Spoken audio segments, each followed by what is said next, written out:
Welcome to Networking RX, a podcast devoted to helping business professionals like you enhance your networking skills in order to become more proficient giving and receiving quality business referrals and improving the overall quality of your life and the lives of those around you.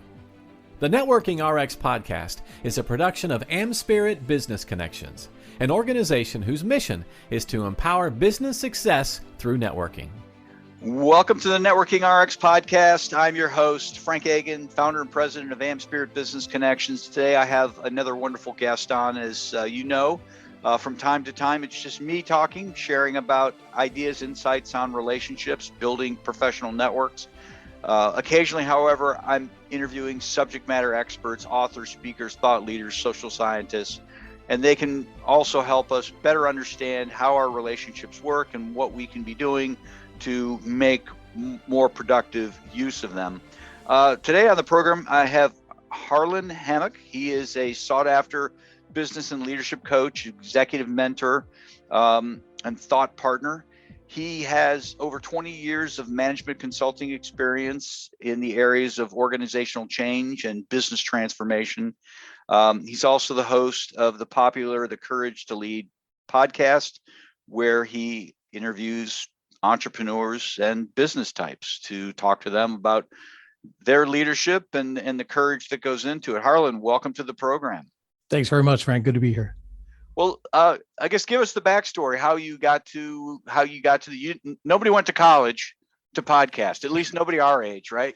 No, absolutely. Management consultant. Like I said, I was a consultant for about 25 years. The thing, working with the executive teams, whenever they were undergoing a major change, whether it was a merger acquisition or process reengineering, restructuring, I would work with the executive team to help them understand the change and the impacts of that change, help them communicate the change and lead their people through the change to make sure the employees were as productive after as they were before. That was really my goal. And I really enjoyed working with the executives. So after being on an airplane every Monday and every Friday for 25 years, I told my wife, I want to take a break. I don't want to travel as much. I want to focus on this. And so I went into coaching. So working with those leaders, again, to help them be more productive, better communicators, stronger leaders, better decision makers, things like that. You know, when I was in graduate business schools, there was a statistic going around, said 85% or 80%, some great percent of mergers never meet their potential. Because on paper, it works beautifully, right? Oh, yeah. I know I got a roller skate, you got a key kind of a mentality. This is just going to work. And we can offload this and we can do this, and it never really happens. Never happens. It's like blending two families. Basically, you have to look at the business processes from each side. How do you do things? How do we do things? And how can we do things together, right? So many times they put so much money into the legal aspects of the merger and they don't look at the employees. How are we going to blend these two families together and get them to play well together? And that's really, that's where it sits. If you don't have your employees, you really don't have a company, right?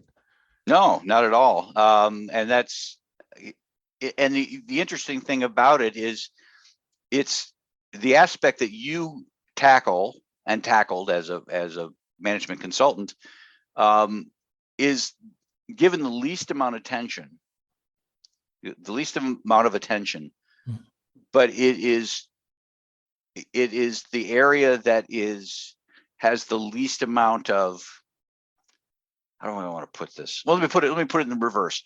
You know, when you're merging companies, the legal documents, they're all kind of the same. Wording is going to be different, things like that. But it's very left brain. It's kind of formulaic. We're going to do this. Here's where our due diligence is, this, and this. You can't do it with relationships, right? Absolutely. No two of anybody you ever dealt with were the same. Similarities, yes, but they're never the same. Yeah. And that makes it, you know, it's everything's a one-off. Everything you're doing is a one-off.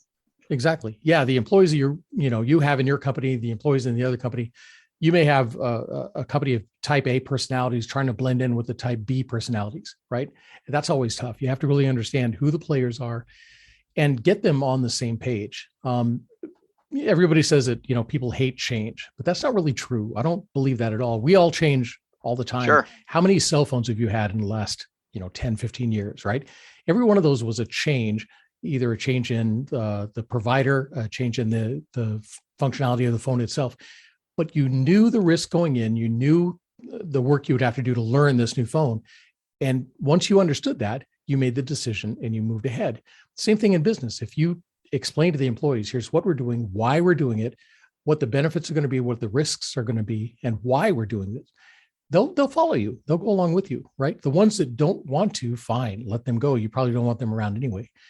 But the people that understand why you're changing will be on board. And we always found resistance within the different employees in the company, but that's a good thing. It means that they're thinking. They're thinking about how their job is now and what it might be like in the future. And maybe we forgot something. Mm-hmm. If there's a lot of pushback, if they're digging their heels in, chances are there's something there. So you want to embrace them, because that's going to help you make that change more cleanly, I think, than if you just ignore it and kind of push it through. So it was fun. It was a lot of challenge, but it was a lot of fun. What I find is that, to your point, we don't resist change, or it's not that we're afraid of change. It's change that we're not in control of, because we do change. I mean, who wants to start the year saying, hey, this year is going to be exactly like last year? No. Yeah, this year is going to be better than last year, and I'm going to do some different things to make it better. Mm-hmm. And that's change, but we're in control of that change. It's when somebody's coming in and saying, oh, I'm sorry, you're no longer reporting here. Well, my wife went through this. She worked for L Brands, which used to be the Limited, and they broke apart into Bath and Body Works and Victoria's Secret. And it's like, hey, you are going here. Nobody really had a choice as to where they're going. You're either going to Bath and Body Works, you're going to Victoria's Secret, and now you're going to be reporting here. And it was changed that nobody had any control over. Now, some people liked what they got. A lot of people didn't. What are you going to do, right?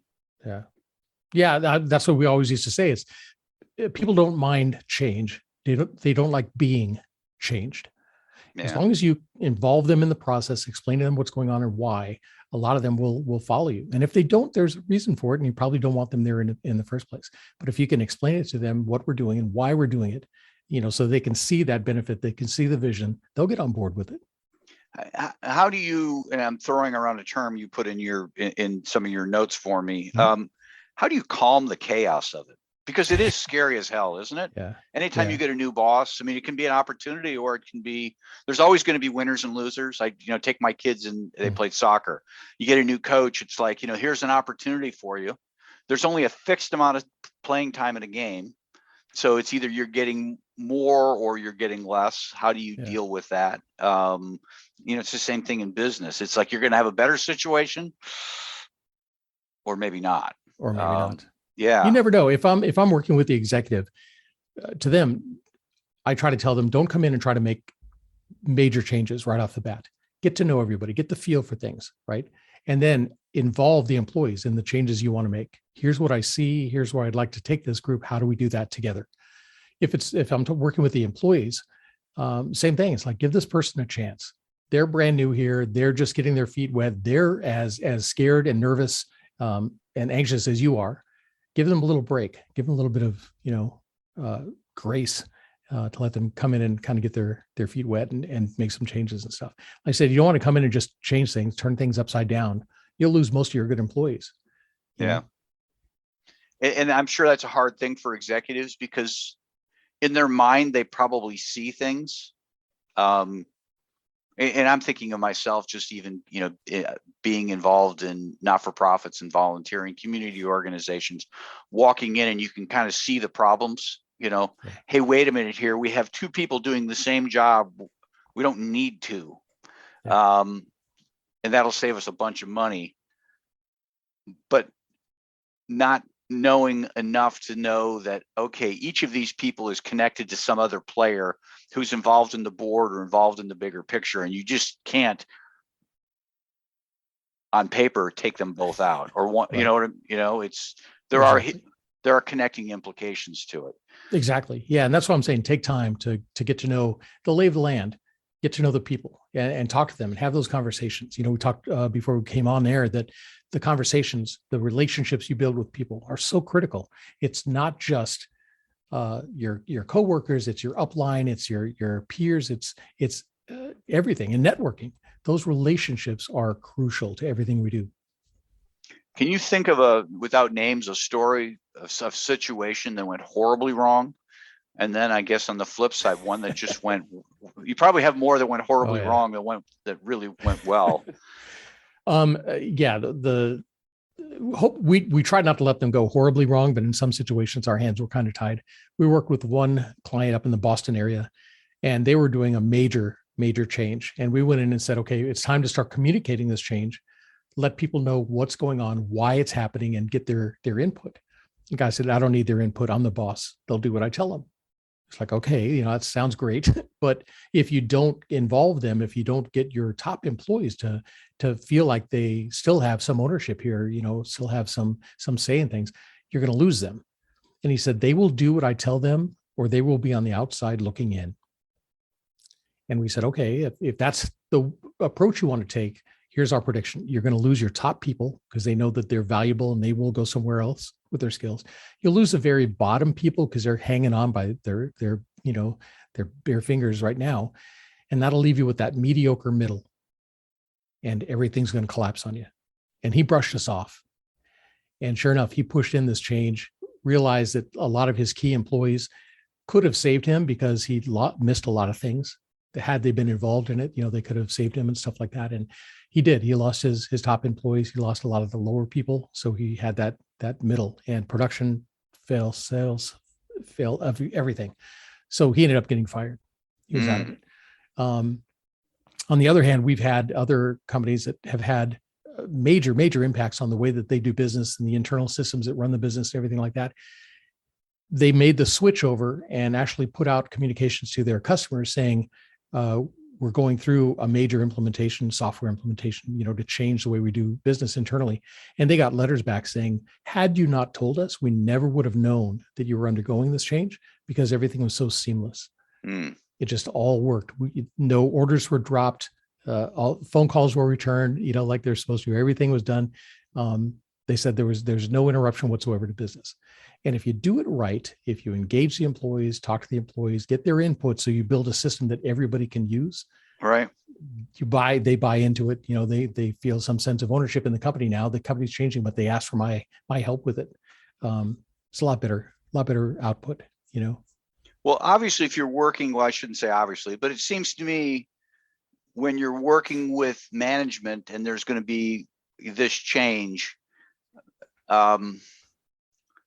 the employees don't know, shouldn't know. It's kind of like when somebody's looking to sell their company. They don't want the employees to know, right? They want to kind of keep that a secret as long as you can. I guess at what point do you communicate it to them, and what kind of, I don't know. I think the employees do know. What happens is they catch wind of something, or they see something going on in these private meetings and everything like that. And they start getting that feeling something's up, and they start looking for other jobs, and you start losing your top employees.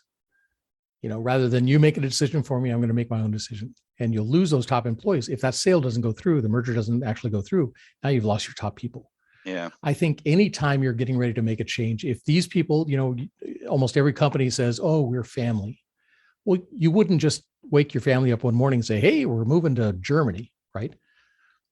You would involve them. Here's why, here's what we're doing, here's how it's going to be, so that everybody can kind of get their affairs in order, so that transition is a lot easier. I think you have to engage the employees, you have to involve them.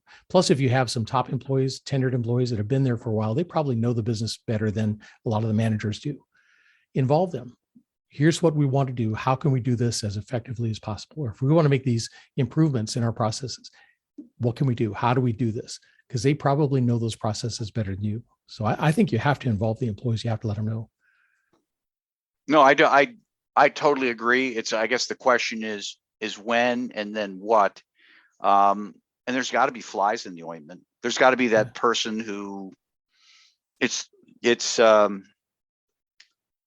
who's the senator from West Virginia, Joe Manchin, kind of hey, I've got power now. Right.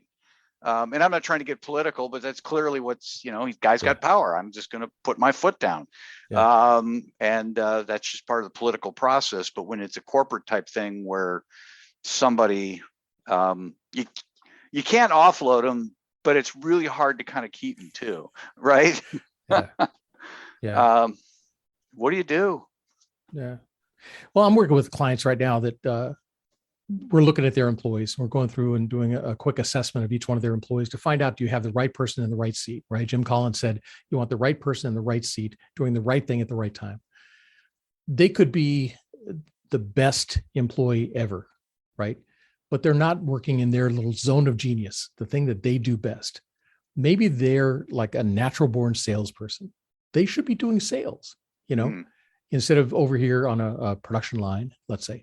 So I think you need to look at the employees, look at who they are, what they do, talk to them about what they want to do, and try to get them in that zone so that they can do what they like and something that they're really, really, really good at. Because then everybody benefits. They feel like the more rewarding position, and the company gets the best employees in each seat. And that's really what you need to do. If you have those two employees that are both doing the exact same thing, one from one company, one from the other, you got to look at them. Is this the best place for this person? You don't want to necessarily just fire the person, right? A lot of times you don't have a lot of control over it. The company comes in and buys out this other company and they just take all your people out and put their people in. There's not a lot you can do. Hopefully they will take the time to look at everybody, talk to those employees, find out what they want. Do they want to stay on with this new company? And if so, do you want to stay in the same seat or do you want to do something different? Do you want to try something different? Retrain them, because I think you buy a lot of loyalty too when you help the employees achieve what they want to achieve. If you help them, they'll help you.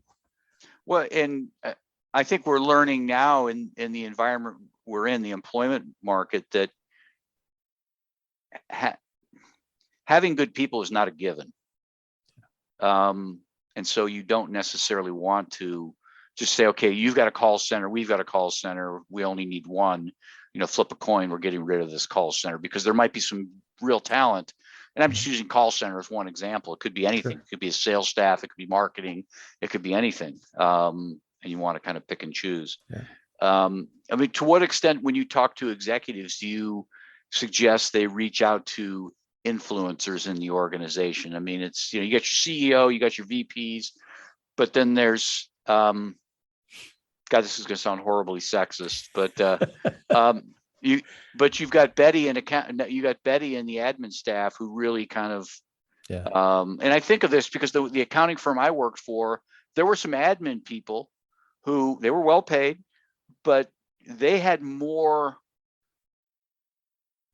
on the org chart.